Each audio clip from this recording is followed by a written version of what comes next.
Suýt nữa thì anh có thể nói muôn vàn lời muốn nói. Suýt nữa thì có thể đeo em qua từng hàng phố quen. Dòng lưu bút năm xưa viết vội, hay còn nhớ nhau đến những ngày sau. Tình yêu đầu tiên anh giữ vẫn vẹn nguyên nơi con tim này. Anh còn nhớ mỗi lúc tan trường ngại ngùng theo em, là con phố có hoa bay anh mãi theo sau. Khoảng cách ấy mà sao xa quá, chẳng thể nào để tới bên em.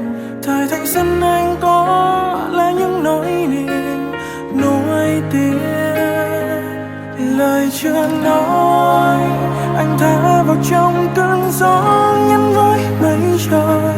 Tình yêu đó chỉ riêng anh biết, anh cũng chẳng mong hơn nhiều. Liệu rằng em còn ai đưa đón, anh ngờ thở dõi theo em. Nếu có thể trở về hôm ấy, anh sẽ chẳng để phí cơ hội. Từng vòng quay trên chiếc xe đạp anh đón đưa em ngang qua thời thanh xuân mà ta cùng nhau viết lên những giấc mơ đẹp. Một buổi chiều ngập tràn mảnh vỡ rơi ra từ hạnh phúc riêng anh.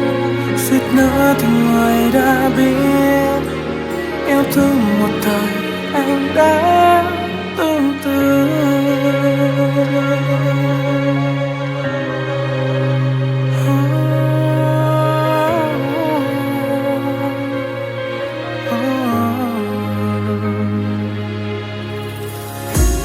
Qua trò ấy muốn nhắc anh rằng hãy đừng nuối tiếc.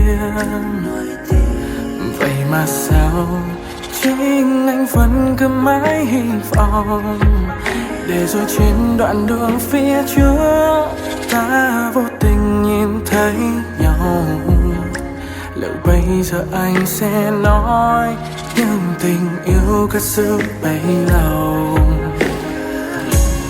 Ai cũng phải có cho mình khoảng trời kia, ai cũng phải có trong tim một vài vết thương.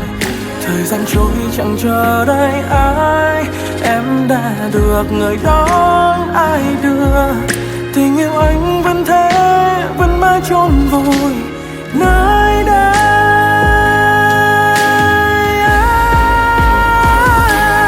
Lời chưa nói anh thả vào trong cơn gió nhắn với mây trời. Tình yêu đó chỉ riêng anh biết, anh cũng chẳng mong hơn nhiều. Liệu rằng em còn ai đưa đón,